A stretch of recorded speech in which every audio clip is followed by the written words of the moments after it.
And tonight we have our special guest, Sister Atheist, also known as Sepia. I'm forgetting. It's Sepia something. SepiaSiren. I got it. SepiaSiren on YouTube, and SepiaSiren or Alicia, however you want to be addressed there. I got some general questions here. Now, how did you come up with the name Sister Siren on Twitter? Or not Twitter, I'm sorry. You don't have a Twitter account. On YouTube, how did you come up with that name?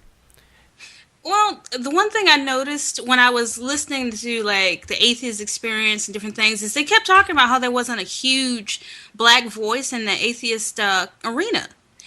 And I was like, and I live in Georgia, so I don't see it myself. Oh, you live in Georgia? Okay. Yeah, I live in Georgia, and believe me, when you live in the birthplace of Dr. Martin Luther King, mm-hmm.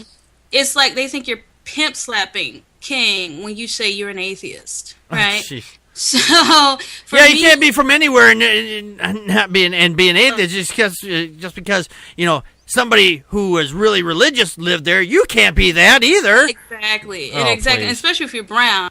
And as anyone who's part of a small ethnic group knows, like Hispanics might know and Asians might know, when you belong to a minority group in like the U.S., there's this big drive to make you conform even more. Like you cannot, what they call assimilation. Like I heard, what did they call them? The black Islamics and stuff like that, the Nation of Islam types will say, you assimilated, sister, or you whitewashed, sister, if you decide to go any other way. That's like the whole not a true Christian type thing. Yes. That's the no true Scotsman fallacy that they're throwing at you. Exactly. And so for me, what I wanted was a name that immediately would hint to the idea that I might be a person of color. So as there were other people of color, then they could come and say, hey, there is an atheist who's out there saying stuff, and she's just like me, and she does not care that other people are saying stuff, so that they could feel the need to come out too. Mm-hmm. They know there's somebody out there who has the same ideas. And I've been noticing a lot more black people and women and Asians and other people coming to it, because right now as it stands, as Steve Shaw's wife said in one of her things, she said, right now it just seems like a white male sausage fest is what she said. It is. It really is. And I was laughing because I was like, well, you may be right now, but I do think as the ideas get out there, there'll be more people coming to it, because a good idea is a good idea. It has no color. It has no sexual affiliation. Right. Exactly. No, that's a great way of looking at it, because it's starting to filter into the black community. I mean, the atheism, but right now it's there. You have to excuse me. I'm going to put this. I may not be real delicate about the way I'm putting this, but when they were brought over here, they took on they were basically forced to take on the religion of the people who were enslaving them, which was Christianity. And once they got out, all they had left, because they didn't have anything, all they had was the religion, and they hung on to that because they thought that was the thing that got them through, when it really wasn't. It was their tenacity, and what kept them alive was their own self that kept them alive. It wasn't a god that kept them alive. It was them. But the problem is, because of the indoctrination, it's the only thing that they knew, and that's what they're holding on to. And to this day, I mean, and it's still pretty predominant. Christianity is still fairly predominant in the black community. I mean, if I'm wrong on any of that, you can correct me. Oh, you're absolutely right. Dusty said it too, and what I thought was extremely funny when Dusty said it, I was rolling, and there was some other black atheists who agreed. There were a few that were kind of pissed off that he said anything, but I was like, that brother, I don't care, white, black, green. He was. True. We came here on a ship called the Good Ship Jesus. Yeah. The very first ship that hit our shores, American shores, was called the Good Ship Jesus.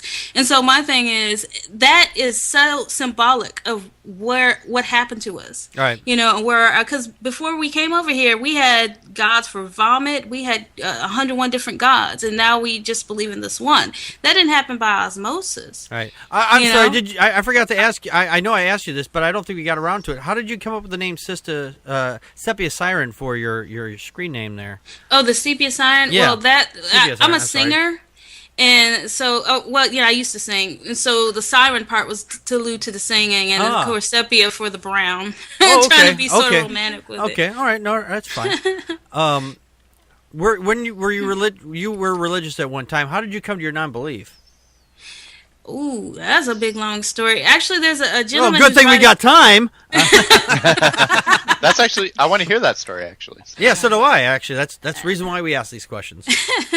Well, it's funny. There's a gentleman writing a book right now, and he actually asked my deconversion story, and mine is a very complicated story in the sense that I grew up sort of a haphazard type of way.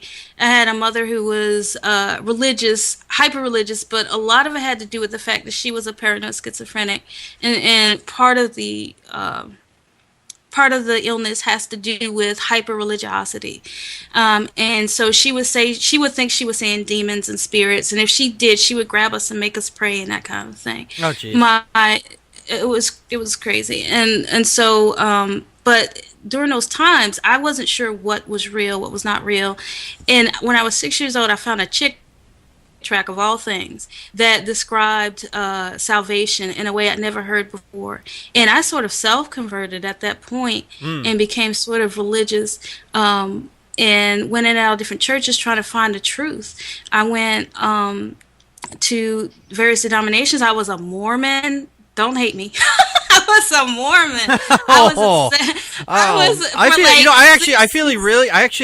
To be honest, I feel really bad for Mormons or for black people who are in the Mormon church because they don't realize how fucking racist it really is. Man. Yeah. I realized how bad it was when we go to a Halloween party and there are people in blackface there. Oh, fuck. And you gotta be kidding me. It's funny. They're like, look at us. We're like you. I'm like, oh my God. They didn't even understand why I was insulted. I commend you right now for not taking out a Ginsu sword and then going, fuck you. Because I've been all over them like hair on a gorilla myself. I've been, fuck you people.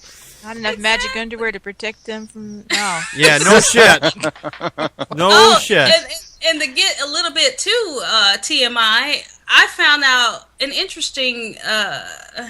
interesting way about the underwear with a gentleman who was kind of interested in me sexually in that church. I did not know what that was when I saw it until it was brought up. One of the elders in the church found out what happened, told the bishop, and the bishop calls me and asks me, was he wearing underwear?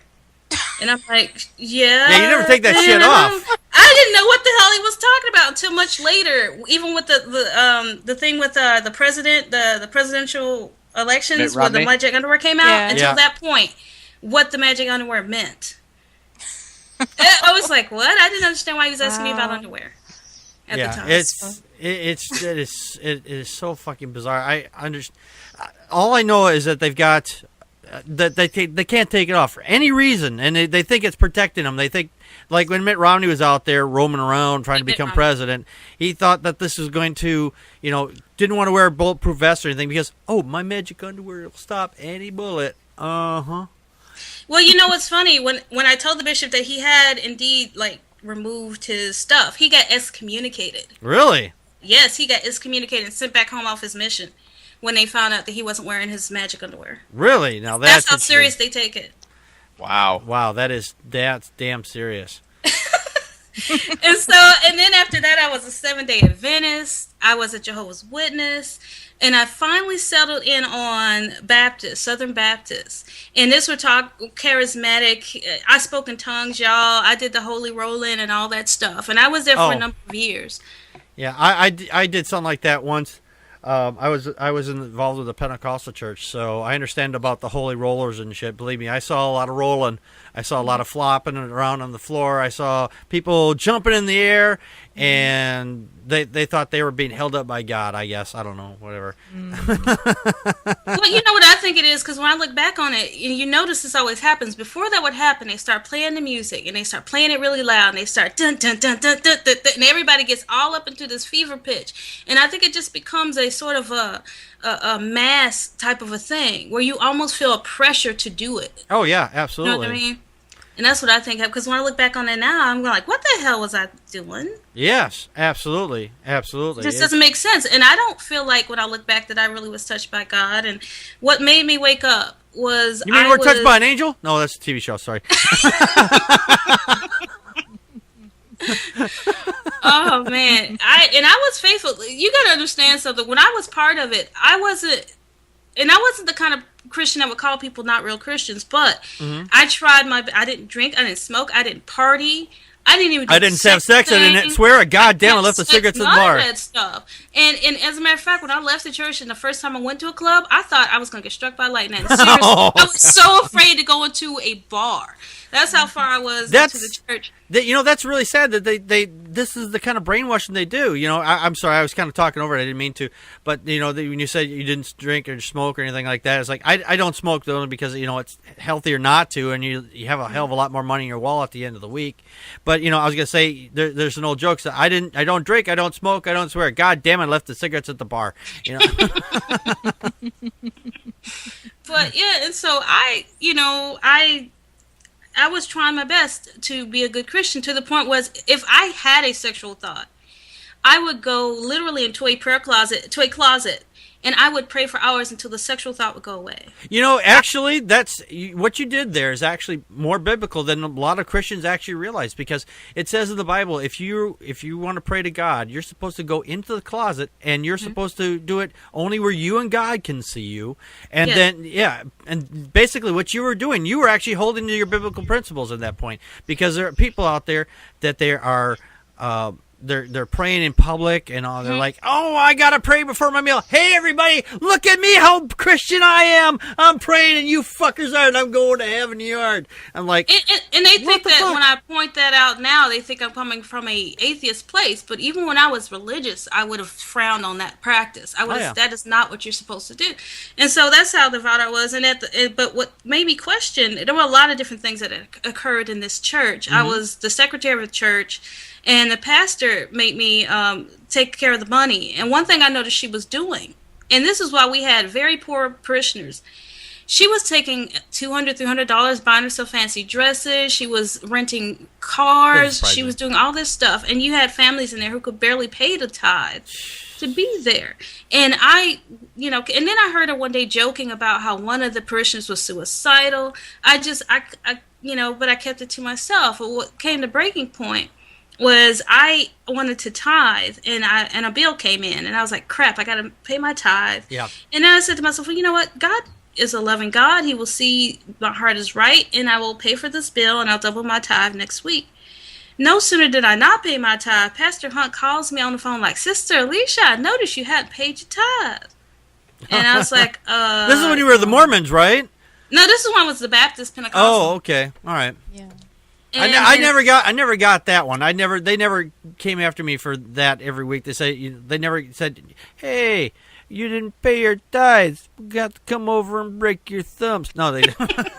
No, but I hear about a lot about that in the Mormonism. They won't let you into the church or whatever because you didn't pay your tithes. Yeah, but what I thought was funny was I did some research after that and to the tithing thing and learned that different churches tithe differently. Some do it annually, some do it by, monthly. So there's different ways, and I'm thinking to myself, if that's the case, then I didn't really do anything wrong, technically speaking. So I brought it back up in prayer meeting. So she actually had, when I brought it up in prayer meeting, I said, look, I want to bring this up. I want to see what's going on with this. She had several people in the prayer meeting come and lay hands on me to take the devil of dissension out of me. Oh, jeez. She said, it's the devil dissension, sister, and blah, blah, blah. And I'm thinking to myself, devil dissension because I asked a question. Yeah. Huh. And so that began my thing. And then eventually I left. And as I was leaving and I was packing my stuff, because I lived with a sister in the church at the time, I didn't even have anywhere to go. But I grabbed my stuff and I said, you know what? I'm not going to be part of anything I cannot question. I'm sorry. All right. That's good. And they followed me around and they were like, you're going to hell and blah, blah, blah. And God's going to give you a reprobate mind and blah, blah, blah. I'm like, better than this. Oh, jeez. and I haven't looked back. Just a quick comment from the chat room from Finite Atticus. He says, "Oh, Sepia, I'm sure there were other ways to pay the tithe." Sister, you didn't pay the tithes. How about we can settle your? No. Come on over and we'll settle this account just fine, just you and me. Well, the bad thing is Pastor Hunt was a woman. Female pastor. And well, who says that? Hey, who says that women don't want to do that too? Eh? Well, that is true. And I got some questions too. Really, I think about it. But I ran screaming from religion after that, and I have not gone back. But I went through the progression. I think Julia Sweeney hit on it. You go through the progression. Okay, I'm not religious. But I'm spiritual. Well, there's something out there. We just don't know what it is. I had the deistic thing, then the pantheistic thing, and then the I just don't know thing, to the finally like, you know what? I don't believe any of this shit. Yeah. Finally. And when I said that, it was freeing, but at the same time, when you say that, people do look at you differently. And I know my husband, who, is struggling to be supportive sometimes, had an issue because when he met me, I was more agnostic-y, pantheistic-y, and now I'm like, no, I just don't accept that. And he's like, oh, so you know everything now. I'm not. Jesus Christ! Saying, I love that honey, one. I just don't accept the claim. Sorry. No, that's great. That's a great point because that's the automatic default position they go to. They go, oh, well, just because you don't believe in God, you think you know everything. Yeah. No, that's the reason why I'm an atheist, because I want to know everything. I don't know anything, and I want to know more. Because the answer does not end with God done it. The answer is whatever the answer actually is, and I want to find out what the actual answer is. Exactly, and that's what I kind of tried to explain to him, and he's getting it. And what? But here's the thing too. Like I've been over the head with a frying pan. It'll never get through otherwise. I'm just kidding. Oh man! Us guys got thick heads. Sometimes it takes a little bit extra to get it through to our heads. You can't have a hard enough time to get us to take out the trash. Just. But it's been up and down, and the thing is, we have a very strong relationship. The friends who know us know we have a very strong relationship. So it's the thing when we do talk some things out, but it has gotten kind of hairy there. And my thing is trying to explain to him, I'm just trying to be honest and true. That's all I ever wanted. Even when I was religious, I wanted to find answers. And now I'm at a point where I say, you know what? It's okay if I don't know certain things. Right. There are things that we are coming to learn, and that's cool. It makes it even more exciting. I don't lack the awe, like Oprah says. I think that I am full of awe, even more so because I know there's mysteries out there, and that's an exciting thing. I try to be more open to ideas. Whereas I went to a female gynecologist, and for some dumb reason, I was dumb enough to actually put my real religious beliefs on my on the thing. I didn't say agnostic like my husband said. Just say agnostic. I said no. I'm gonna put atheist. Okay. So I put atheist on there, and I go in the back. She puts on her little gloves and everything, and she's like, "So, I noticed here that you're a writer." I said, "Yeah, I'm a writer. I also noticed you're an atheist." Yeah, Oh, wow. So she says, "Oh, yeah, God gives us our talents. He's the one that makes your book." And she starts preaching. She's got her hand up my, she's preaching at me. I'm like, "Look, woman, I did not come here." Whoa. Yes. Oh my flying spaghetti monster. Holy shit. She's got her hand inside you. Yeah, by the way, God loves you. How's that feel, bitch? How's that feel, bitch? I'm like, what? And he said, well, I told you not to say you're an atheist. I'm like, but that should not be the reaction. Oh, why is that the reaction? Exactly. If it had been me, I'm just saying, if it had been me, I would have said, all right, I don't know, was this a doctor, a nurse? What was this? You said it was a nurse or? It was the actual doctor, the gynecologist. I would have said, I want a different doctor. I want you to take your fingers out of me right now. I want a different doctor. We'll reschedule this, and I'm going to sue you for fucking harassment if you don't shut your fucking pie hole and get and with your religious shit. You're here to do a job. I'm here as a service. Keep your religious views to your fucking self. I don't care how far you got your hands in me. I was so upset, but you know what? At the same time, I said, I'm not going to say anything because all that's going to do is fuel her fire. Oh, no, I wouldn't care, because you're there for a fucking service. You're paying for that service. They have no fucking right to tell you their God beliefs. They're not there fucking preaching. You say, take it to church, Reverend. This is my time here. This is called a hospital. It doesn't say church over the top. That's just me, of course, On top of that, why does the GYN need to know what religion you are? Yeah. I don't know. That's a good question. Like, what? That's so strange. Like, why even have it on the questionnaire? Yeah, that is so. Do you have a history weird. of high cholesterol? Are you pregnant? What religion are you? Yeah, what does that got to do with any of it, But in Georgia, most places you go ask that question. I don't understand why they ask the question. I would say, it's none of your goddamn business. Go fuck yourself and let me go get let's get this thing on the road, huh? I say, let me show you. Let me put the speculum where the sun don't shine. I know, and I to this day when I think about it, I don't understand what she was trying to prove. Yeah, when she asked the question. And another situation with a dermatologist, similar thing, was I was getting my face done and we started talking about things. And this time I just said I was agnostic. And she said, well, it's better than being an atheist. I would have taken that opportunity and said, well, what does atheist mean to you? And find out what she thought. Because a lot of people have these misconceptions. It's like, well, atheists hate God. They're angry at God. They're out there trying to take my God away from me. It's like, no, what? Well, did you see, I think Hemant Samata, who was the friendly atheist, he was saying he tried to give money to a local library, and they would not take it, and they refused it on the grounds that he was part of a hate group, like atheists are a hate group. I got into a huge debate on Facebook with somebody over the whole Duck Dynasty bullshit, and they were saying that I was the bigot, and I was the intolerant person, because I should just understand that Southern people who are Christian hate gay people. And it's because my we should bigotry. just understand and accept hate. And if we don't, then we're bigots. Which exactly. Does not it's make so sense. mind-numbing. It's like, what? Yeah, if it had been me, that's... I would have said something.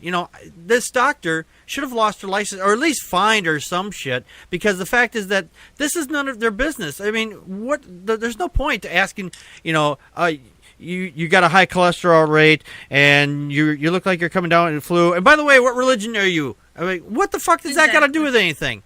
It has absolutely nothing to do with the whole rest of anything. Nothing whatsoever. It was a bullshit question. It shouldn't be.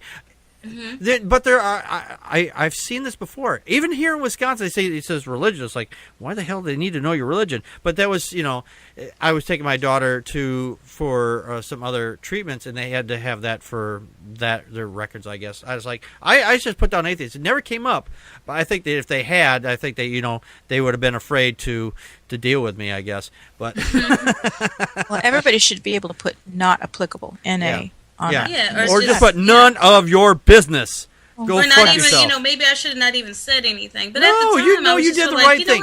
No, you did the right thing. You did the right thing. Don't hide that, because that's them telling inflicting us, telling us, hey, then if we say we're gonna question every choice you make in life, every decision to believe or not believe, then we're just giving them power to say, yeah, we made those atheists run.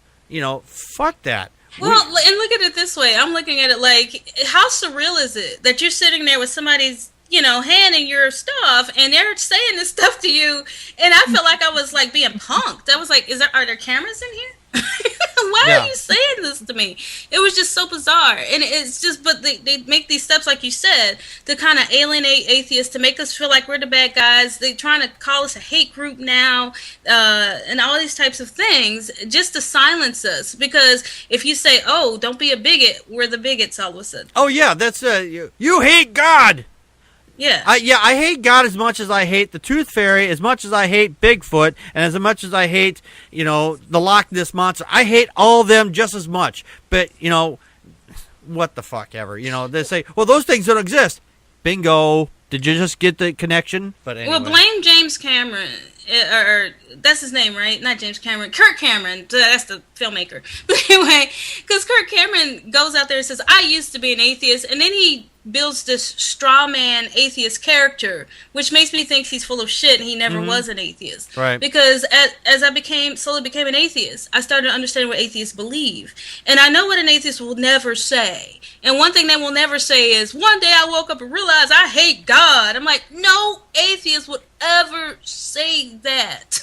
It's like, you don't come to atheist unless you're like, you lost your kid and now you're hating God and now you consider yourself an atheist for that reason, and then you're an atheist for a poor reason. Yeah. Right? Yeah. So it's sort of like when he says that, I'm thinking, okay, he's building the straw man idea of an atheist because he's pandering to an audience who believes that's what we are. Oh, yeah. And that's why I think he's being dishonest. Oh, yeah. I think a good portion of them are dishonest because the fact is they just don't, I don't think they understand. I really don't think, I think that's a big part of it. They just don't understand. And so they're grasping at straws to try to determine, well, I can't categorize you, so I'm going to throw something out there, see if it sticks. And, they think that because we don't believe in a God that we just will just, I've heard this so many times, it just pisses me off. You don't believe in a God, you'll fall for anything. Really? I think if you believe in a God, you'll fall for anything, really. Exactly. Because it just, then you believe in tooth fairies, you believe in magic, or you believe in all kinds of things. When you don't believe in a God, you're like, okay, I'm skeptical of the whole world, of everything, because I have to have evidence, but I don't have to have evidence to the point where I have to proceed with life. I don't need to know the gravity is going to be there for certain before I take my next step. There's the level of skepticism that they think that we have to have, and what actually is are two different things, of course. Well, one guy said, oh, well, if you're going to question stuff, you'll question everything. I'm like, I won't question if you say to me, I had bacon and eggs for breakfast, because I have no reason to question that. But if you say to me, I had bacon and eggs with Godzilla, then I would question that. A little side of Godzilla on the side, it was a little spicy, It's sort of like, I just don't understand the stuff they come up with when it comes to the whole atheist thing. Like saying we want to be atheists because we want to sin. Even when I was a Christian, I never thought that. Exactly. There's just so many things that go around, so much inaccuracies around there.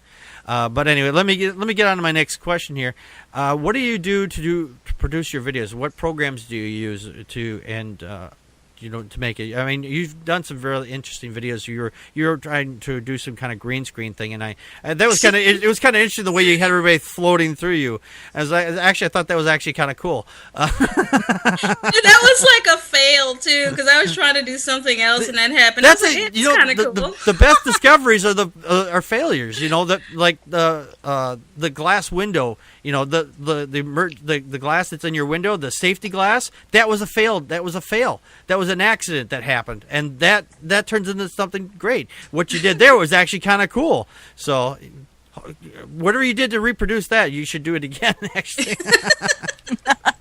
I don't even know if I could do it. It'd be like, I'll try to do it this time, I'll get it exactly the way I wanted it, and I'm like, damn. Yes.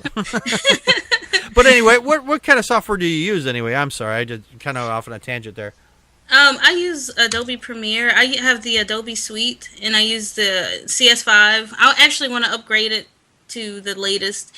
And then I use Morphovox Pro, where you can do character voices and stuff. Morphovox, is that a piece of hardware or is that software? It's software, and you can do different types of voices. Like I do that for my animation. Like most of the male voices in my animation, I do it myself. Really? And yeah, and because I tried to hire voice actors very early on, and unless you can pay people, which I think is fair, then they don't want to stick around. They got things to do, And well, you should have contacted us. We do voices for shit all the time, for free.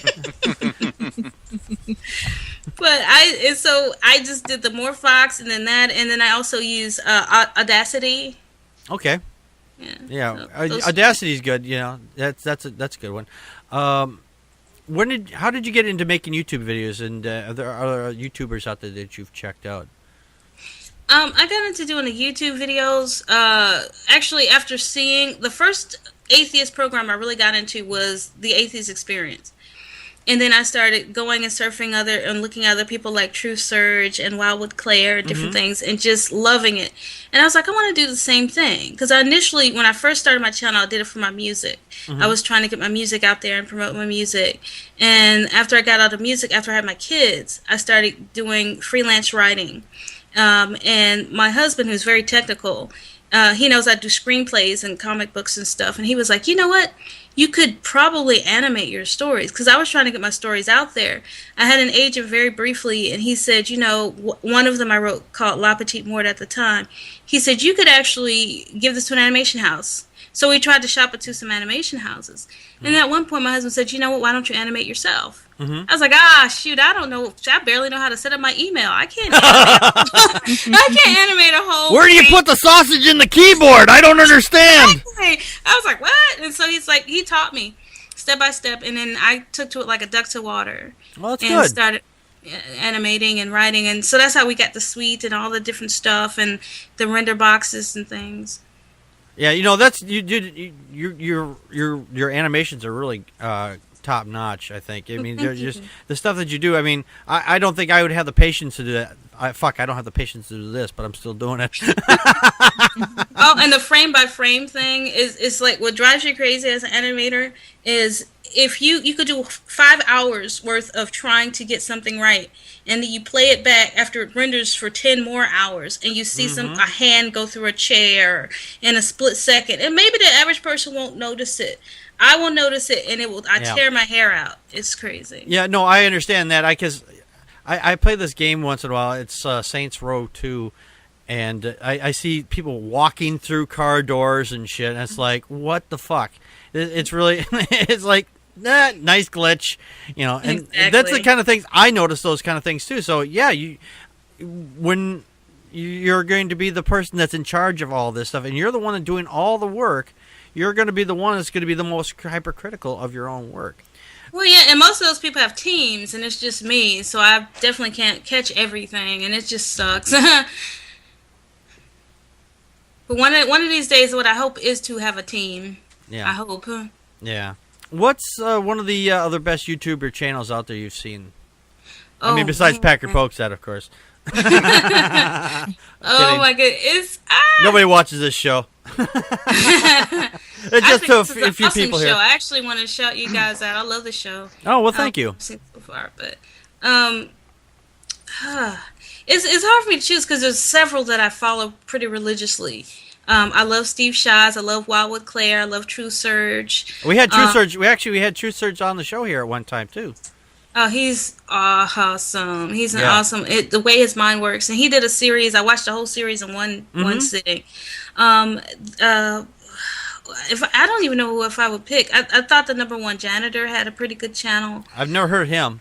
And there's a new girl on the block. Her name is Girl Does Rants. Yeah, she's got like 4 videos out there, and she's got 500 subscribers. I'm like, but she dresses like.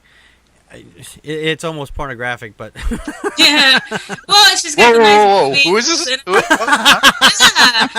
Does Rant, check it out. Girl Does Rant. She's got over. Yeah, she's to be fair, she puts on this mask and she's got some good stuff that she talks about. She's actually quite smart. I don't know why she's hiding herself. I mean, someone thought that maybe she was actually Bernadette from The Big Bang Theory. I thought that was one of those comments in there, but she's got some big, huge brains. Thank you. I was gonna.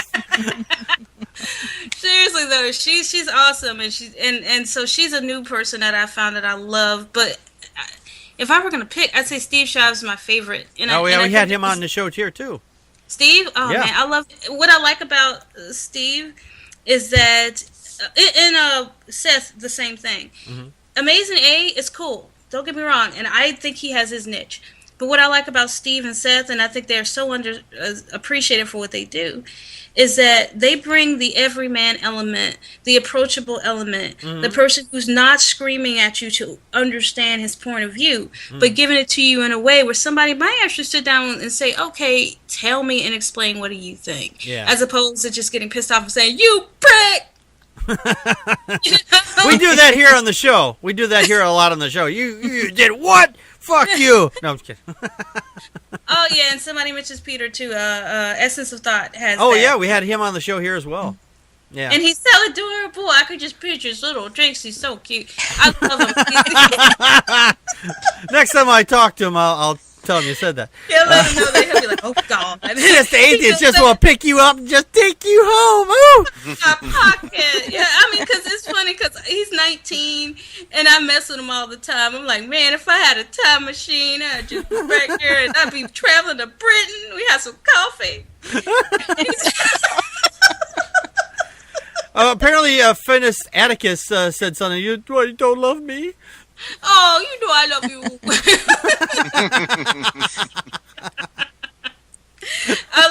I mean, the group I have a little community called the Secular Cafe, and I love it because it's filled with like a bunch of my favorite YouTubers, and I kind of hand select them because what I wanted was a cross section of people who have very different ways of approaching argument, who dissect a certain way, but they don't take the stuff so seriously to where they're gonna be screaming at each other. It's real discussion. And it was a very small group, and I'm at loath to even make it bigger because I'm like, the goal of what I wanted is just discussion is what we're having. And I love the group. Yes. I think that's on the Google Plus there, if I'm not mistaken. And I think you invited me on there. That was great. I'm getting stuff from them all the time now. You do animation for your outside for work for outside outside of YouTube. Do you do that for your income, or do you have like a regular job? I do two things. I do the freelance writing thing, and I do the animation. And I was working for an erotica animation house in Canada. They had, and I did that for a couple of years, and it made really good money. I loved it because I'm kind of. How do you get into a line of work like that? I mean, because I got to build my resume, and I need to find places to go. Well, they laid us off because actually in Canada they're having some issues with putting up the stuff because they're putting it in this particular category. Oh. And because it's erotica, and they're having some issues with the laws right now. But my thing is, I love erotica. I love, what I tell friends all the time is it allows me to explore my pervy side. My girly pervy side. Get dirty, sister. Sorry, I am so sorry that came out wrong. You're a dirty girl. You're just dirty girl. No, just kidding. Dirty girl. Spank man. I'm saying. Bend over. Boom, boom, boom. Whoa, hello. I gotta go. He's like, Joe's getting jealous over here. But no, I love it. I love exploring that side of myself because when I was, as I told you, when I was in the church, I would pray for having a sexual thought. And now, through this erotica and through the girl porn, basically, that I create, what I'm doing is unleashing that side of myself unashamed. I'm saying there's nothing wrong with this. There's nothing wrong with the way I'm expressing this. Nobody's freaking getting hurt. If somebody else is going there and they see some stuff and they wake off, good for them. It's healthy. It's great. I love it. Yeah. I'm loving it. Yeah, so you said you're making specialized girl porn, or are you still doing that? Girl porn because it's erotica based, and I've always been interested in dark erotic stories. Even when I was a Christian, one of my favorite stories was the Persephone and Death story, which is what my Heart of Death is based on. Okay. And so it was very sexual. It was very dark. I'd say Heart of Death leans towards BDSM. Like very erotic, very dark. He does all this weird stuff to Persephone. She's constantly being drawn to him, but not drawn to him. And then if you go to my Heart of Death site, you'll see a scene I did, and people are like, "Geez, Louise!" Yeah. But I enjoy it because it's almost like Persephone is me, and that's my alter ego. And then I get to do other stories that I do a sci-fi erotica story called The Portals. I'm sorry, it was called the what? The Portals, okay. And The Portals is basically set in a storyline of a woman who was part of a group who hunted out certain type of mages. Well, she hunts out this particular mage in this particular era. She ends up falling in love with this particular mage, but he's someone she has to kill. And during this process of trying to figure him out, they have a lot of hijinks. She never tells them who she is, and so you get to see these big, long, drawn-out sexual scenes. And I'm just like, yeah, he touches her like that, ooh, and then this happens. And I get to realize that, oh man, you just don't even know. I'm having the vapors over here. Sorry.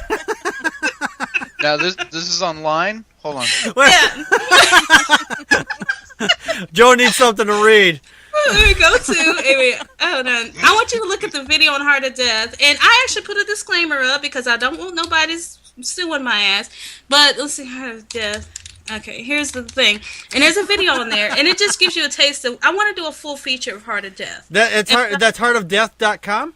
Heart of Death, yeah, I just put it on Okay, there. all right. I just want to be sure you got credit for that, because I saw you type it in the chat room there. I just want to be sure, we get it out for our listeners there, because they can't see it. They'll hear it later, but they'll see it at heartofdeath.com for everybody. Go to Sisters Atheist channel there, or page there. So yeah, what I find, and then a Christian person will say, well, see, that's what happens. They get debauched, or like my pastor would say, she got a reprobate mind. It's like, no, what I've come to the understanding of is just like eating and drinking or whatever. Sexuality is a part of who we are. There's nothing wrong with it. If it's consensual, if you've got people who are willing to explore those ideas, it's more healthy. The reason why we see, if you look at the countries where they explore sexuality, even at a somewhat young age, like you're 14 and you're asking questions and you're not being made to feel bad about these questions, they have lower rape rates, they have lower molestation rates. Yes. This is because they are exploring those things. They're not making and it lower bad. teen pregnancy rates too. Yes, lower teen pregnancy rates. Yep. Exactly, and that's my thing. I'm like, what I feel like I'm doing is not scandalous, really. I think it's just an extension of human nature, and as valid as any other aspect of human nature. And I wish people could understand that. I don't feel ashamed of what I do, right. and it angers me that I feel like I have to jump through hoops. Like, for example, I wanted to show one of my films, and I actually got some awards on one little short I did. Oh, cool. I got a couple awards on it, and I was pretty happy about it. Cool. But for me to show it in this one particular thing, I had to do a little happy face on a penis during a penetration scene. And I was like, "Are you serious?" That's funny. That's ironic. Well, those things are always happy, don't you? They're dancing around. And it angered me because I'm like, "This is a natural thing." Say no more. I know. I have to ask you something, because you put out a podcast. You haven't put out a whole lot. You've got like 4 or 5 of them out there. But you said in the podcast, I've got to ask you this. I'm going to ask you kind of a hard, tough question here. Now, you support porn, and you to the point, that you just said that it brings a lot of that stuff down, the rape and the whole 9 yards. Yeah. Now, but you did say right. But you said that. This is where the contradiction comes in that I heard on your podcast. I've been meaning to ask you on this. That you said that women are more taken advantage of in the porn industry. You see where I'm going with that? I think what you might have been meaning is there are some aspects of porn that could be bad, and I think men are also taken advantage of in certain aspects. That's what I wanted to clarify, because when it's not consensual, or they're being drugged or anything like that, right. Then it goes into a bad place like anything. And that's the one thing, because when I bring it up, people go, "What about trafficking? I'm like, I'm not talking about trafficking. Right. That's a crime. We understand that to be a crime. Yeah. What I'm talking about is a situation where adults who are consensual, who know what they're getting into, do this particular type of thing, like what I'm doing. I'm not hurting anybody. And if your son or daughter happens to come across my stuff, number one, I usually mark my stuff to where search engines like a nanny net will find it. If you have any filters in place, your kid will not find my stuff. Right. That's on you and not on me. Right. I'm not going to him and myself based on you being a bad parent. Right. I filter what my kids see. Right. Oh no, I agree with you. Now I remember what it was. You said they were being taken advantage of. I mean, I was going to say that because if you think that the women are the only ones being taken advantage of, then the men can be taken advantage of just as well. Oh yeah, of course. Okay. Like in the gay porn, or in a situation where some guy's down on his luck, so they're going to force him to do. I've seen some porn where I could tell that the people are into it, and I don't like that porn. I want to see people who I think are actually there and actually enjoying it, and you can tell the difference. Believe me. And for me, and like the one distinction I try to make between what I consider erotica porn or girl porn and guy porn, the only distinction is costume changes and storyline. Yeah, because with the porn, with regular male porn, it's just pizza guy, few words, and they're at it. Yeah. There's 15 minutes of dialogue between the screwing and my stuff. That's why we have the fast forward button there. Just real quick here. Just real quick, just a quick comment. Doc and Dog, he said sex trafficking is wrong, but sex in the stationary car is okay.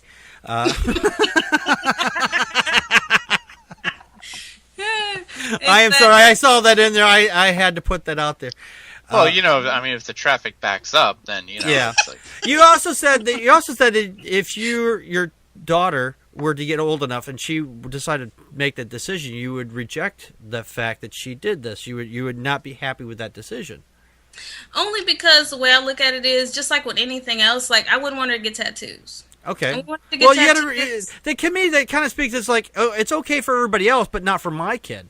Because I've told my children that whatever you decide to do with your body, tattoos or that's their life. That's the life they need to lead. But if this is something they want to go into, then I would say if this is what you want to do, if you feel you need to do this, then I would support you no matter what. And here's what I kind of said to get into it was, if she wanted to do a Playboy spread, therefore, if she wanted to do something that she felt that she really want to express herself sexually, I'd be for that. But if it was a situation where she was out there and she was being used or abused, and these type of situations are ripe for abuse because they are unregulated. A lot of it is underground. It's not legal and all this stupid shit. So because of that, it's ripe for abuse. And that's the only reason why I would really be against it. Now, if she was in a situation where, like I said, a Playboy shoot, I'd be like, that's my baby. Look at she beautiful. I love her. Her body's beautiful. She's perfectly made. There's nothing wrong with that. I would be very proud. Okay. Now, I just wanted to clarify. Because, if she got involved with an adult film that we don't, not that they're not a dime a dozen nowadays. Yeah, exactly. But a lot of them, there are a lot of them that have been around for a while, I'd imagine, and they do pay their actors, and they are actors because it's just an acting job. They don't act. Yeah, they don't get into that. A lot of them. Right. Exactly. But there's been a lot of people who started out doing that kind of work, and then they've moved on to fairly successful careers. I mean, they kind of try to hide it because because boobies are bad if they're exposed, because they cause earthquakes and all that shit. I've never understood that. Like when people freaked out about Janet Jackson's little nipple hanging out. And I'm thinking to myself, yeah, because we all know that all the children fell into epileptic fits the second that her boob fell out of her shirt. Oh, yeah. As opposed to saying, yes, you have nipples, I have nipples, they're natural, have some popcorn. Right. Yeah, no, that's an excellent point. We were watching a bunch of guys smashing into each other, trying to break everybody else into little pieces, and trying to chase after a ball, but if you see a nipple, oh my God, the world's coming to a fucking end! I know. I mean, there's games that my daughter, like every once in a while, I'll peer over her shoulder, see what she's watching. Because she's at an age where I'm still kind of policing what she watches and stuff, of course. But I'll see, just like a My Little Pony video where heads are being chopped off.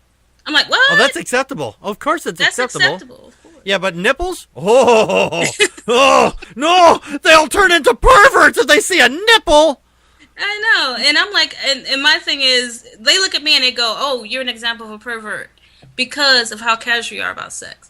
Yeah. My thing is, no, I'm looking at sex in a very healthy way. I'm not out there saying, let's go out there and hurt kids. But if you look at the Catholic Church, for example, with their suppression of a natural sexual urge, what happens? It comes out in a natural way. Right. I'm an advocate for the idea that we should be open about this. There's nothing wrong with this. We should be open with it with our kids. If my kids came to me, they haven't yet, but if they were to come to me and ask me questions about sexuality, I try to answer in a very open yet kid-friendly way, and as they progress older and older, being a little bit more frank with them on their questions, and that's what you should do. And I don't think that makes me a deviant. I think that makes me Yeah. Now, I've got to ask you this because it just kind of hit my brain. Now, if you had a choice to leave your daughter to be watched by a priest or a porn actor or actress, which one would you leave it with? Porn actor. There you go. I didn't have to think about that. Porn actor. Because they see that stuff all the time. They're like, oh, crack, I don't see that. I'm off the clock. Shit. I'm like, Whereas the priest is like, crap. I haven't had any in about 6 months. Exactly. Oh, man. Where's Rush Limbaugh? Sorry. Last thing I love some things to take that out of context. She said she'll leave her kids with porno actors.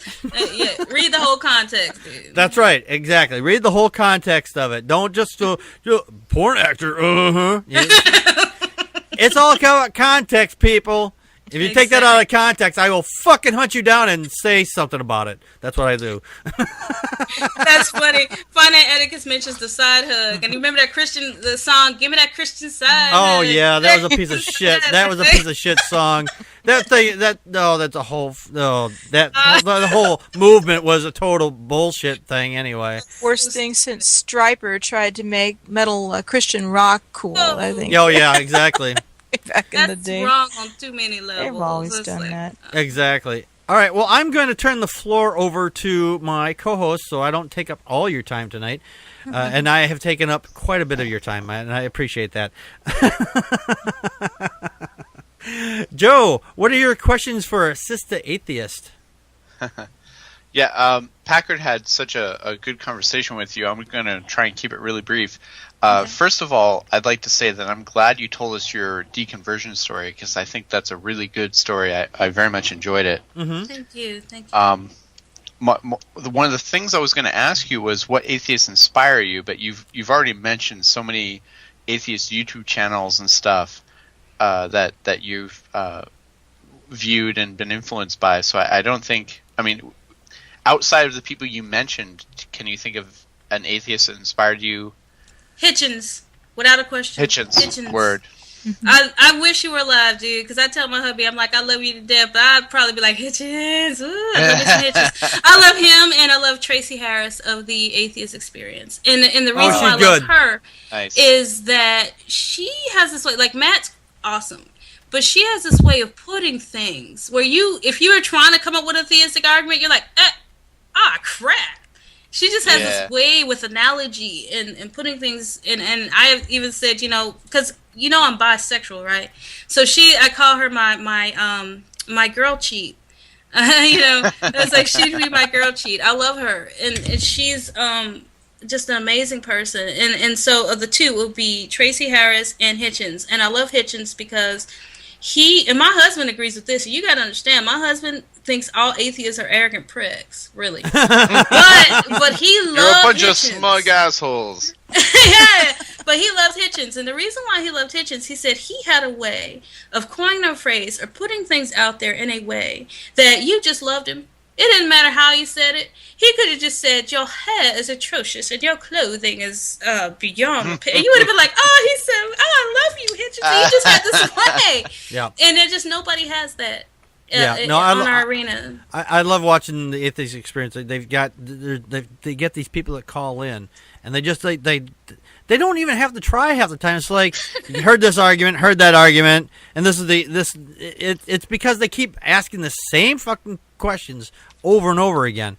It's like I can peel the potato the whole time while you're doing this, and I won't miss a beat.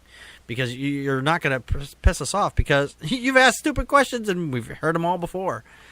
So. Yeah, exactly. And I love that they're out there lobbing those, because I couldn't do it. After the year and a half of really watching them, I just say to myself, gee, I couldn't do it. Mm-hmm. I would go off. I don't know if you've ever heard me go off on some of my podcasts, but I'd be going off like that. I could not do it. I heard you go off a couple times on the podcast. It was really good. As a matter of fact, when I get this all cleaned up, I'll get you a copy of the audio, and you can post it up on your show, your feed as well. Cool, thank you. You're welcome. Joe, do you have any other questions for Sister Atheist? Yeah, my last question is, before the show, you asked us a very good question. You said, do you guys, now that you've become atheists, do you still hold on to any superstitions still? And I thought that was an interesting question because, every now and then I think like, like maybe I should say this twice in my head so that something doesn't happen. And then I say to myself, oh, don't be silly. Like, of course, that's not going to affect anything. I was wondering, what superstitions do you still do? Like, what little ones do you still hold on to that you might cling to still? Well, I still knock on wood. That's one thing I do. Yeah, I do that too, but I hit my head, so that's all wood up there, We do that at my job, actually. Like somebody says, somebody knock on wood, and we all do it. We just, just because, like, it's just funny, And if I say something, and I do this, and this is like an OCD thing. It's like if I say something positive, like I'll see you guys tomorrow. willing, I don't say God willing, but I'm like, like I have to say something to quantify that positive thing I just said, because if I don't, then I'm not going to wake up the next morning. Right. Isn't that weird? Yeah. I mean, I don't know. And I think that's just a throwback from when I would say God willing. Yeah. I identify with that a lot, actually, because, I used to have this, like, strong fear that, like, close people to me would be suddenly taken from me by an accident or something. Oh, yeah. And so, like, I used to have this, like, little ritual, like, if I ever thought something bad would happen to somebody, I would say a certain phrase to myself and it would go away. And it took me a long time to get to the point where I was just like, it doesn't matter if I say that to myself or not. Yeah. Things happen, and they're going to happen anyway, whether I say that or not. Right. Exactly. Yeah, that's good. That's a good way to put it, Joe. No, you just to answer your question there, Sister Atheist, the thing I used to do, and I still kind of do it. When someone sneezes, I'd say, I would say bless you, and I said it for a long time, except for the last couple of years, and now I say, instead of saying God bless you, which I don't believe, of course, I say, I did this in public, and to complete strangers, when they sneeze and they're near me, I say Thor bless you, and they don't. I have had no one catch it. I have had no one catch it yet. It's like, wow, Thor bless you. So they like, oh well, thank you. It's like. They don't. I guess they don't realize that if they really took their God seriously. It's like, you blessed me with Thor. I'm going to burn in hell now. Ah! Hey, infidel! You infidel! You Thorist, you! I personally say Gesundheit, and people have often said to me, like, oh, well, that's German for God bless you, so you're saying God bless you. I'm like, actually, no, it means good health or something, right? Oh, yeah, it means good health. Okay. German for good health. Okay. So it has absolutely nothing to do with God, it's just a wishing of good health. And, good health to you, then. Okay. And I actually had a religious coworker who, I would sneeze, he would say God bless you, he would sneeze, I would say Gesundheit. After a while, he started saying Gesundheit to me back, just because he realized that I didn't say that. And he never acknowledged it. He never, and I never acknowledged it either. I was just like, oh, okay, thank you.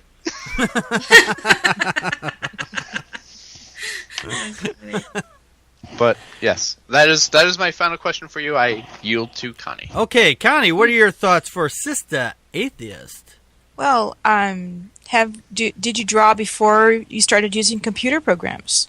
Yes, I have actually one of my erotic graphic novels that I hand drew. It's a Indian ink and pen work, and it took me a couple of months to do, and I have that online as well. And it's it's called La Petite Mort, which is French for the little death, which alludes to sleep, but also alludes to intense orgasm. And so I actually wrote that book and penned it and everything, and you can find that online as well. Cool. Is that linked to one of your websites? I know you have like 4 listed on your YouTube channel, and I went to your DeviantArt and I went to the other channels, but they looked like they were the computer graphics. So, Black Egg has my original comic book. It's called, because it was actually the guy who put it on there has a comic book section, and he was the first person to put my work online, and it's blackedegg.com. Okay. And you click on Enter Black Egg Theater, and you'll see La Petite Mort as one of the options, and so you'll get to see my book 1. I never finished the other books because I started getting into doing the CGI, and sometimes I wonder if I should go back to hand drawing it, but I'm so spoiled by how fast CGI is. Mm-hmm. It takes longer to do a book by hand. Oh, yeah. Nice. I guess my other question, I'm trying to remember it now. So is your husband a believer himself still, or was he always? We go up and down, because he was never a believer. Like, he never believed in God and church and things like that. He was always sort of what he considers to be agnostic. But when we talk about things, he'll say things like, well, how do you know there's not a being that created us is just not around anymore? It's some sort of deistic, pantheistic type of ideology that he has. And when I tell him that, because he'll say I'm an agnostic, I'm like, no, you seem more like you might lean towards maybe agnostic deist or agnostic pantheist, and he'll fight me on it. Because he'll say that, because when we have the talks, it's not like he ever leans towards the idea that there is no God. He leans towards the idea there could be a God. And so I'm like, well, you don't sound like an atheist, and you don't sound completely agnostic to me. But do you feel like it's okay, or there's not a lot of tension for you at home? I know I sometimes have some here myself. Well, it's sort of like there's, it's sort of like he wants to be supportive, but he doesn't get it. He'll just go, like, if I'm in there listening to Atheist Experience and laughing, he'll go, oh, Matt Dillahunty, that asshole. So what I'll do, I'll put my headphones on and listen, and he'll go, well, you don't have to put your headphones on. I'm like, dude, I want to listen to this and enjoy it. I don't want you to come in here humping and puffing about everything you hear. And blow the house down. No, sorry.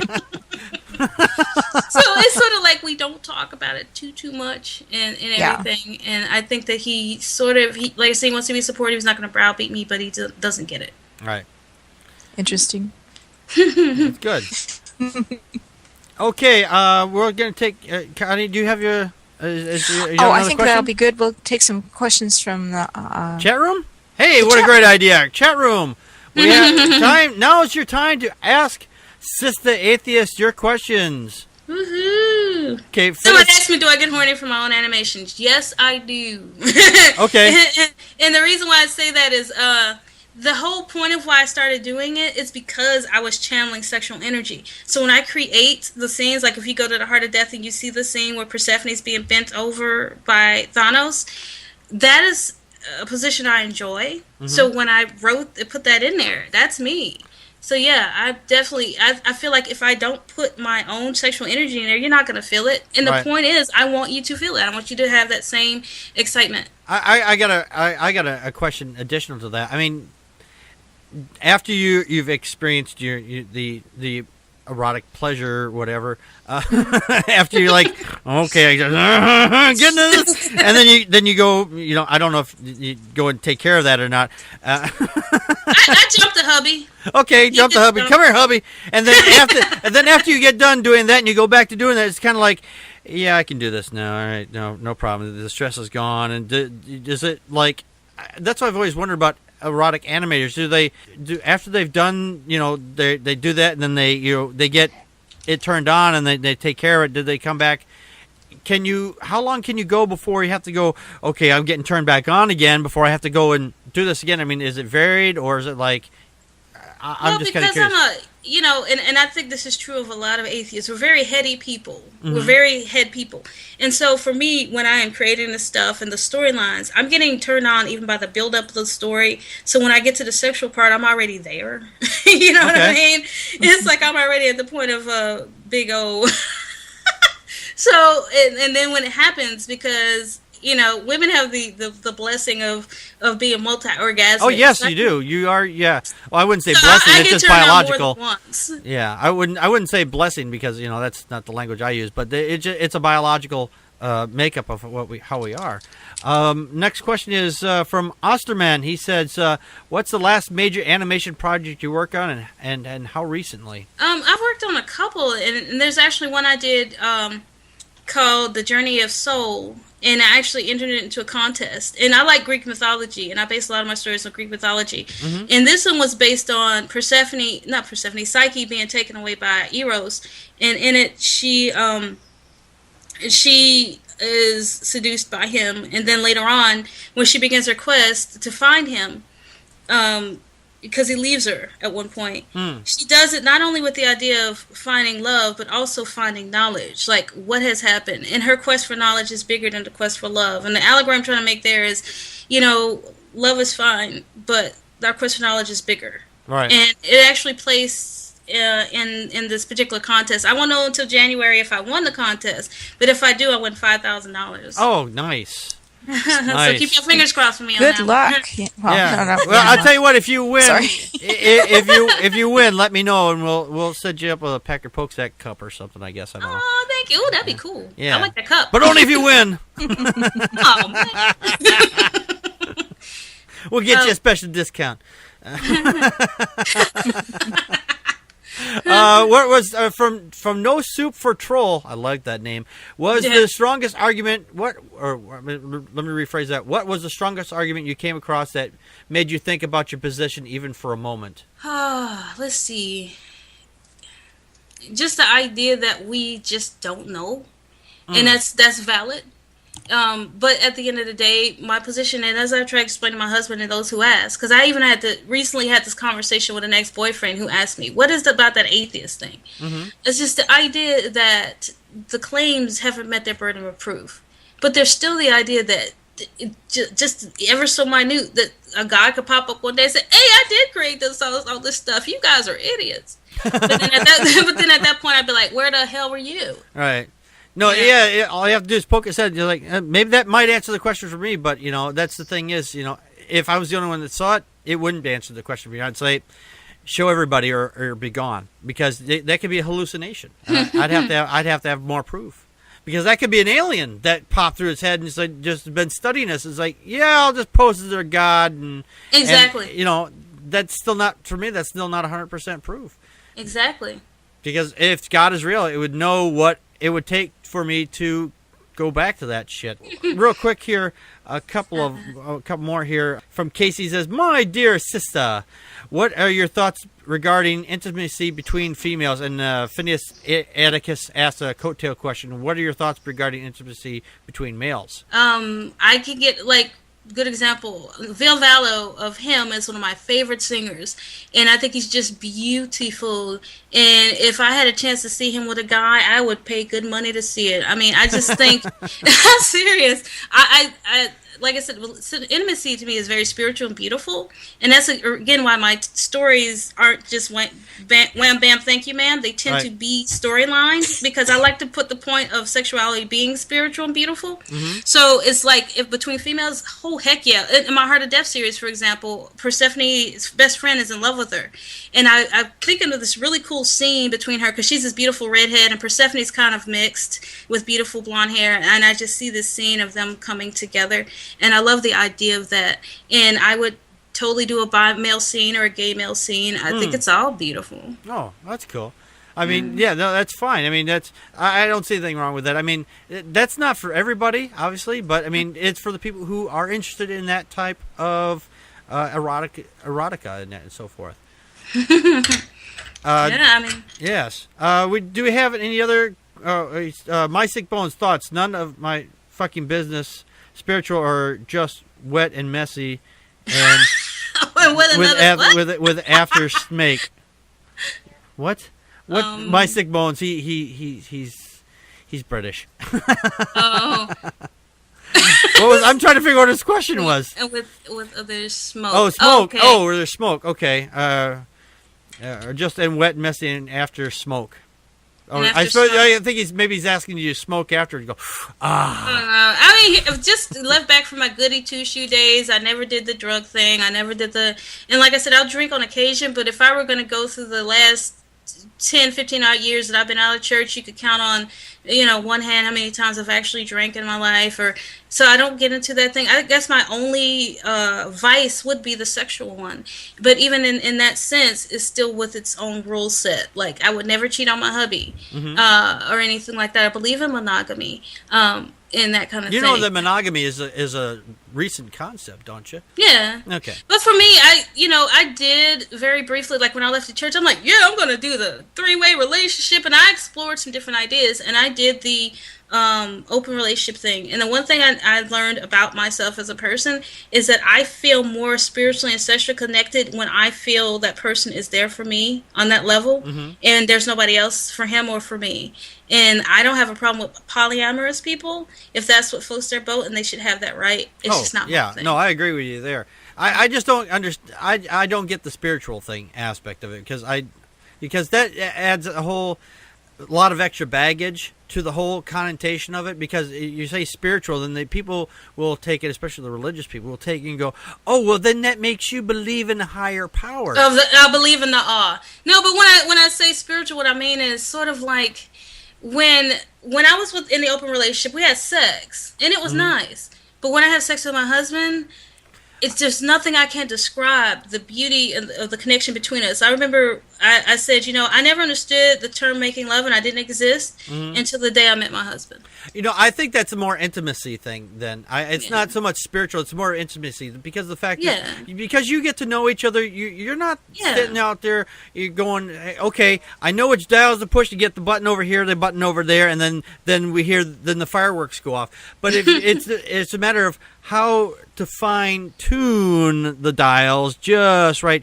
Even though you get the dials just right, there's more an emotional connection between when those dials get pushed that with each other. So when you have the sexual explosion, then that means that it just feels better because it's more of an emotional response, not so much as a physical response. Because there's a physical response between sex, and then there's emotional response with sex, and the two can be separated because there's a lot of people out there that do it.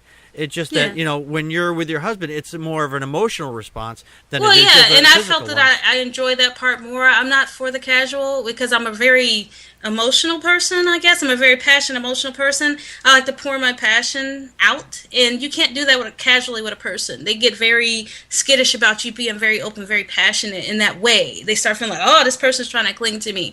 Right. Whereas when you're with a person who is passionate, just like you're passionate, it's a spiritual, it's a loop, and you can do that. You feel comfortable doing it. Right. And for years, I used to feel very apologetic about it. Like, why should I be this way? And people are going to look at me and say, why can't she be casual? And then I realized, you know what? I'm just not made that way, and I need to be with somebody who understands that, and it's not going to make me feel bad. No, that's perfectly fine. Casey asked, did you have a festive Newton's love? Newtonmas? I'm not sure what he said. Newtonmas? Maybe he's thinking someone got neutered. I don't know. I had a great one, Casey, and I know that you did too, because you told me some of the festivities there, and that sounded like a ball. Okay, there's some kind of activity. How did you feel? Fitness activist says, how did you feel about Orphan's statements regarding atheism? Oprah's statements. Oprah's. I'm sorry, I misread it. I feel like, to me, what angered me the most about that is another way to demonize atheists. Like, they're not like us. They don't feel wonder. They don't feel joy. And, like, the reason why I even try to kidnap spiritual is, like, I don't think spiritual has to do with a God. I think it just has to do with explaining something mystical that we can't put our finger on. Like, when I feel that intimacy with my husband, I say it's spiritual. I say it's spiritual because I can't quite put it. I mean, like, I felt like an out-of-body experience at one point. I don't know how to explain it. Yeah. Yeah. No, I agree with you. She's trying to minimize atheists there, and I don't think she successfully did it. But there's a lot of people out there that really tried. We'll take one or two more questions here. You said to summarize. What you do with whom you want, as long as you.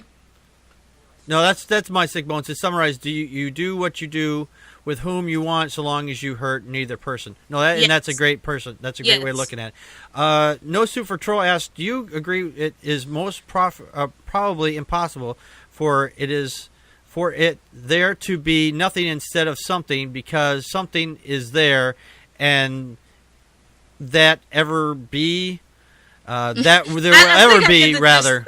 I think I get the gist of the question. And I need a roadmap for that question. And turn left at Jersey and turn right at the turn light. I think what he's been, and this is the way I explained it to one person, who, when you get the infinite regress of, who did it, first God, or this, that, the other, I say, the way that I look at it is this: there is an explanation for how we got here. We don't know what it is. The idea of it being a sentient being is pretty small, and the reason why I would say that is the being that they try to say, well, God doesn't need a maker, but then you say that we need a maker. Wouldn't you say that a being complex enough to create universes is far more complex than we are? Mm-hmm. And if you use the complexity argument, then you'd have to say that, well, it follows that something as complex as a God would have to be made. Right, exactly. Oh, no, I love that argument. They say, oh, look how complex everything is, because the flower does all this thing, and it turns all this sunlight into energy, and and everything, it makes food sometimes. It's like, yeah, well, then if this thing is so complex, then your God must be even more complex. Yes. So yeah, that's a great argument. I love. I haven't heard that one in a while, but I love when I get it, because this way I'm pointing out to them. They go, It's like, well, nobody created God. He's like, oh, I see. Everything else needs a creator, but your God, go fuck yourself.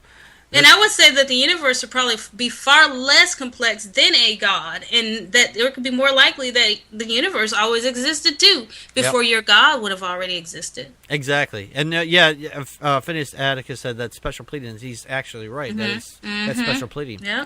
All right, we're going to take one more question from the chat room because we are way over. This is probably a 3-hour podcast, but hey, you know what? Maybe I'll put it out in 2 parts. We got one more question here. Casey, does your husband realize what a lucky fellow he is? You know what? The other day, because remember I told you we have fights and our ups and downs. This is what I have to give the shout out to my hubby. Mm-hmm. We had a little fight about everything, and it ended up being a pretty serious one about the whole matter.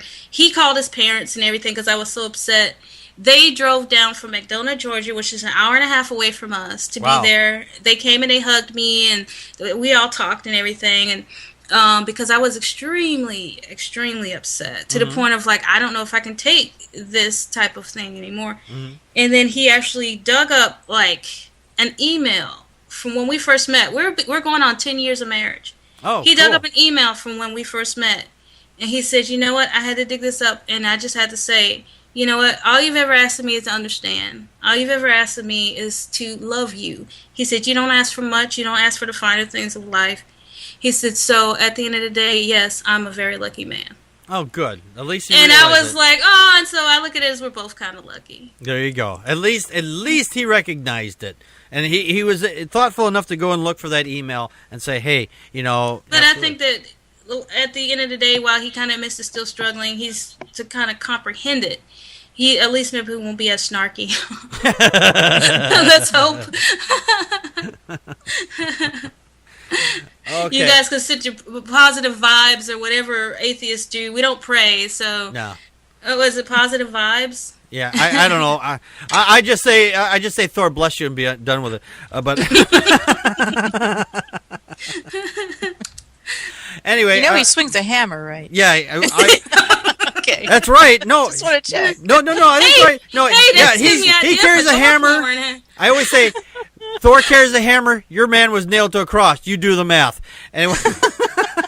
You know, and my thing is, y'all giving me bad ideas for Thor porn and all kinds of stuff. All right, I'm looking for the Thor porn. It's out there. It's probably already out there. It probably is out there. Yeah, it's called Adventures in Babysitting. Rule 43. I think it's Rule 43. I don't know what the fuck it is. I know it's a rule or whatever. But anyway, I want to thank Sister Atheist for coming to the show, and I do apologize for all the little technical glitches. Vaughn Live kind of shit on our parade earlier in the show, so hey, you know, it's free. What do you expect? But people can ask for their money back, right? You can ask. You know what? You can ask for twice your money back because you're going to get exactly what you put into it. Absolutely nothing. Exactly. So anyway, again, thank you, Sister Atheist, for spending your time with us, and we would love to have you back again sometime. So please, you know, come and get a chance to you come in. You can come out, hang out in the chat room or whatever. You know, we have other people do that too. So hey, you know, what else you got to do on Friday nights? Oh, that's right, you're writing porn. I know, but I'm not writing the porn. you have a way more interesting life than I do. Yeah, that's right. I like the way she thinks. I'm researching. This was awesome, you guys. I love you guys. You're awesome. So nice to meet you. Yes, it was very nice to meet you. Thank you. You too. Yes, and I again thank you for spending so much time with us tonight.